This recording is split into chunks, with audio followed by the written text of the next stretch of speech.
Bueno, en esta unidad de la materia vamos a hablar de ciertas distribuciones especiales. Vamos a comenzar haciendo un repaso sobre propiedades relativas a las distribuciones que ya conocemos.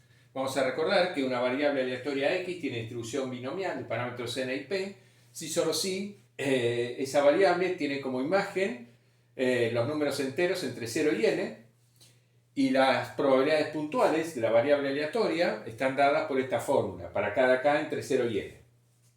Recordemos que podemos interpretar que x representa el número de éxitos obtenidos en n pruebas de Bernoulli, siendo p la probabilidad de éxito en cada prueba. Y por lo tanto q, 1 menos p, la probabilidad de fracaso. Vimos en su momento, hicimos el cálculo, de que el valor esperado de la variable x es n por p, es decir, n por p es el número esperado de éxitos en n pruebas de Bernoulli, cuando p es la probabilidad de éxito en cada prueba. Un resultado totalmente razonable. Y la varianza de x también la calculamos, no de forma directa, sino en su momento lo que hicimos fue interpretar que podíamos ver a x como una suma de n variables aleatorias, en donde cada una de ellas representaba el resultado de la prueba de Bernoulli, de cada una de las pruebas de Bernoulli.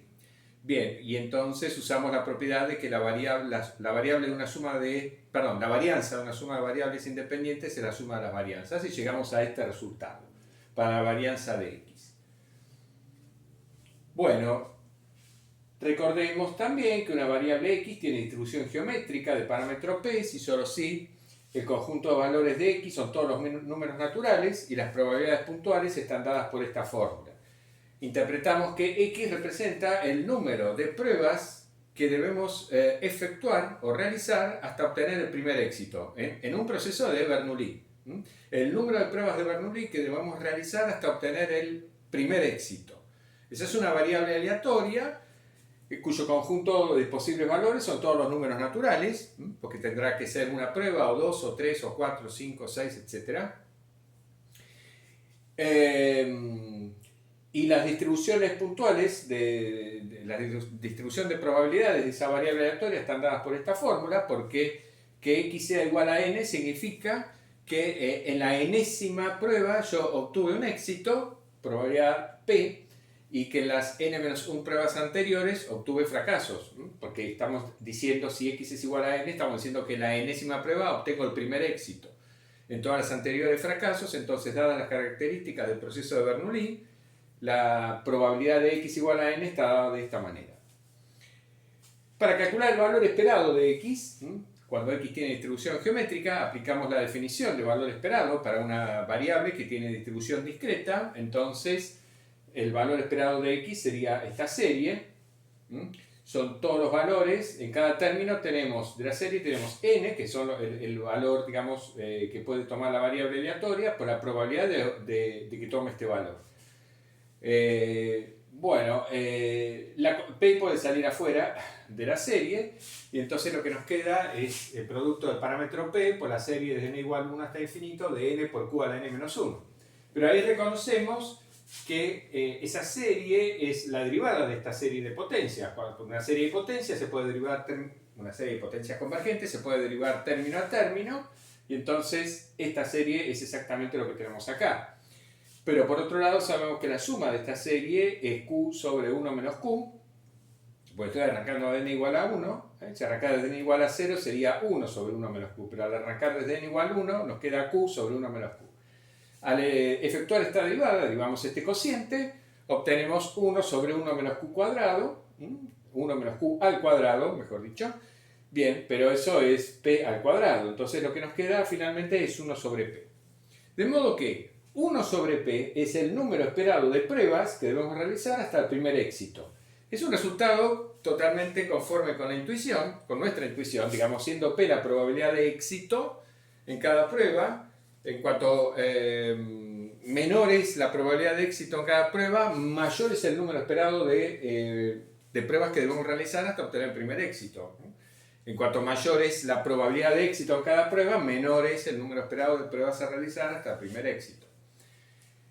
La varianza de x, si x tiene distribución geométrica, la varianza de x, bueno, un cálculo directo, un poquito más trabajoso que este, pero siguiendo más o menos la misma idea, nos da que la varianza es 1 menos p sobre p al cuadrado, pero como 1 menos p es la probabilidad de fracaso, que le llamamos q, lo que nos queda es que la varianza de x es q sobre p cuadrado. Queda como un ejercicio el verificar que efectivamente la varianza de una distribución geométrica nos da eso. Y una variable x tiene distribución de Pascal de parámetros k y p cuando x representa el número de pruebas a realizar en un proceso de Bernoulli hasta obtener exactamente k éxitos. Con lo cual, la distribución geométrica, como sabemos, es un caso particular de la distribución Pascal cuando k es igual a 1. Bien, si x tiene esta distribución, entonces los valores que puede asumir la variable x son k, k más 1, k más 2, es decir, todos los números enteros a partir del número k, el número k de pruebas que yo quiero realizar. El número k de éxitos que yo quiero obtener. Las probabilidades puntuales, la distribución de probabilidades de esta variable está dada por esta fórmula, porque bueno, yo en la prueba nésima, si x es igual a n, estoy diciendo que en la prueba nésima obtengo el éxito késimo. Entonces, en las n-1 pruebas anteriores tengo que distribuir k-1 éxitos y además tengo n-k fracasos. Bien. ¿Cómo hacemos para calcular el valor esperado de la varianza de una distribución de Pascal? Bueno, utilizamos el resultado obtenido para el valor esperado y para la varianza de una distribución geométrica.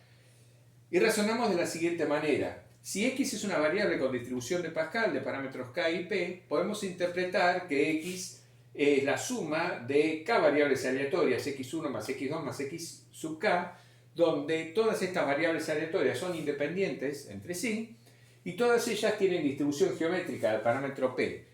Por eso estamos diciendo que esta es una suma de variables aleatorias independientes e idénticamente distribuidas con distribución geométrica. ¿Por qué podemos interpretar que x se descompone de esta manera? Bueno, porque x1 puede representar, podemos pensar que representa el número de pruebas que realizamos hasta el primer éxito. x2, el número de pruebas que realizamos desde el primer éxito hasta que alcanzamos el segundo éxito.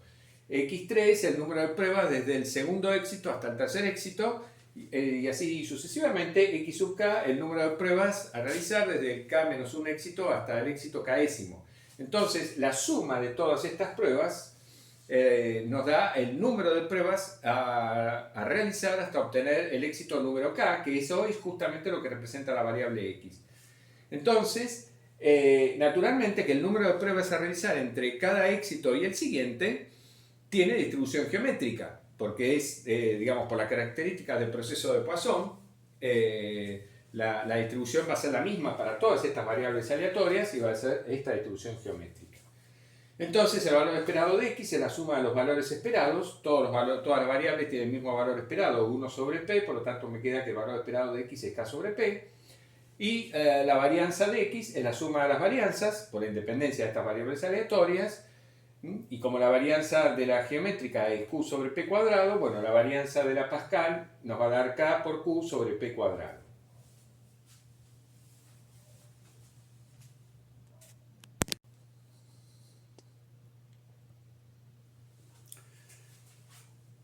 Bueno, acá presentamos una distribución discreta nueva que es la denominada distribución hipergeométrica. Supongamos que la variable aleatoria x cuenta el número de artículos defectuosos en una muestra tomada sin reposición cuando la población de la cual se toma la muestra es finita y no muy grande. La distribución de x depende de los siguientes parámetros. N va a ser el tamaño de la población, es decir, el número de artículos en el lote. Nosotros tenemos que tener esa idea, digamos, en la cabeza, que hay un lote de artículos, ¿no es cierto?, formado por, no sé, 500 o 600 artefactos. Hay un cierto número de artículos defectuosos en ese lote, m, llamamos m al número de artículos defectuosos en el lote. Por lo tanto, m va a ser un número natural menor estricto a n, vamos a suponer eso. y vamos a llamar R al tamaño de la muestra extraída, sin reposición. Es decir, nosotros elegimos R artículos del lote al azar, elegimos al azar R artículos del lote, tomado sin reposición.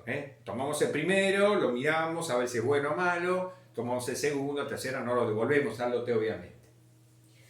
Bien, el tamaño de la muestra extraída suponemos mayor o igual a 1 y menor estricto a n. Pero si tomamos todos los artículos del lote, entonces acá no hay ningún problema para ver cuáles son los defectuosos. Bueno, entonces, estos son los parámetros. Es decir, la variable x, o mejor dicho, la distribución de la variable x depende de estos tres parámetros. Bueno, ¿cuál es la imagen de x? ¿Cuál es el rango de valores que puede tomar la variable x? Esa es la primera pregunta que tenemos que hacernos. Estamos hablando de que x es el número de artículos defectuosos en una muestra tomada sin reposición, etc. Si es el número de artículos defectuosos en una muestra tomada sin reposición, en una muestra finita obviamente, decimos, bueno, x, los valores que puede tomar son números naturales, es un conjunto finito de números naturales. Y entonces uno dice, bueno, pero ¿cuál sería el valor mínimo que puede tomar y el valor máximo? Si la muestra digamos, si la muestra fuera extraída con reposición, es decir, que tomo el primer artículo, lo miro, lo reviso, lo devuelvo, mezclo todo, saco el segundo, lo devuelvo, etc. Entonces, en los posibles valores de x estaríamos en una situación, estaríamos en una distribución binomial en ese caso, y entonces los posibles valores de x serían 0, 1, 2 hasta r, que es la cantidad de artículos que yo voy, que yo saco. Es decir, si la muestra se tomara con reposición, estaríamos en un proceso de Poisson, en un proceso de Bernoulli, donde la probabilidad de éxito de que cada artículo que yo voy a sacar sea defectuoso o sea malo sería m sobre n. M sobre n sería la probabilidad p. Y entonces, bueno, los posibles valores de x serían 0, 1, 2 hasta r. Pero no es esa la situación, no estamos con la distribución binomial. Acá estamos en algo diferente, porque la muestra se toma sin reposición. Bien, el conjunto de valores posibles para x tiene un valor mínimo y un valor máximo. El valor máximo es fácil ver que es el mínimo entre r y m. ¿Por qué el mínimo entre r y m? Bueno, porque esto es el número máximo de x máximo, sería el número máximo de artículos defectuosos que yo puedo encontrar en la muestra de tamaño r. Entonces, si r es menor o igual a m, entonces podría ser que encontrara todos los artículos defectuosos en la muestra y x sería r. El valor máximo sería r. Pero si m fuera menor a r, si yo tengo una muestra, si yo tomo una muestra de 12 artículos y en el lote resulta que hay 10 artículos defectuosos, entonces el número total de artículos defectuosos va a ser 10, naturalmente, y no 12, por más que tome una muestra más grande.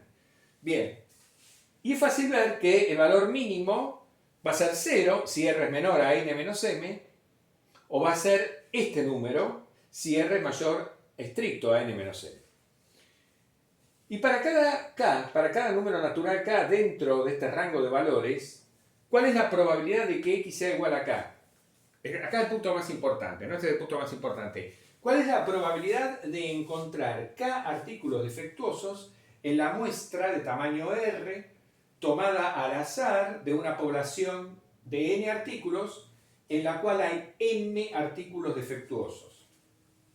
Bueno, casos favorables sobre casos posibles. Casos posibles es muy fácil. ¿De cuántas formas diferentes yo puedo tomar una muestra de tamaño r de una población de n artículos, combinatorio n sobre r? Eso está claro.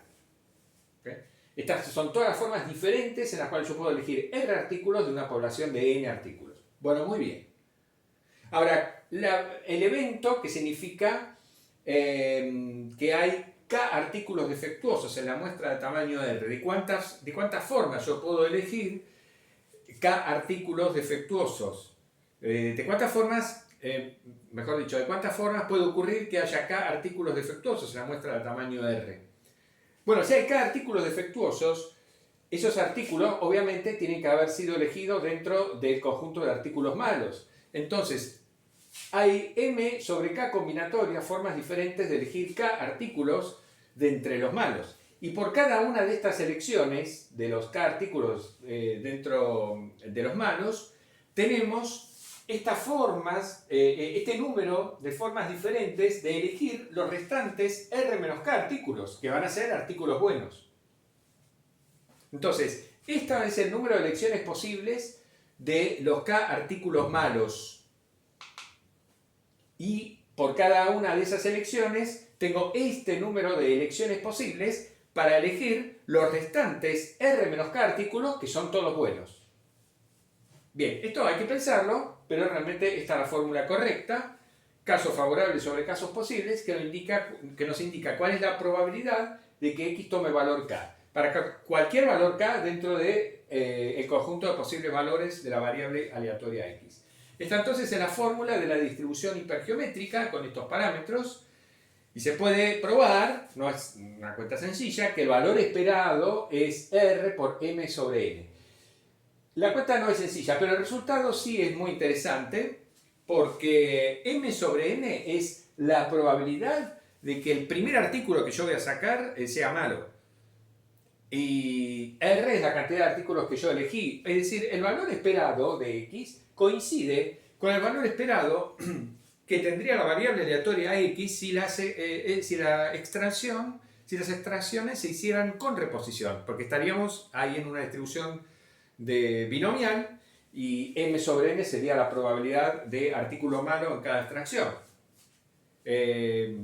Bueno, pero aún siendo con reposición las extracciones que se realizan, el valor esperado de x sigue siendo este número.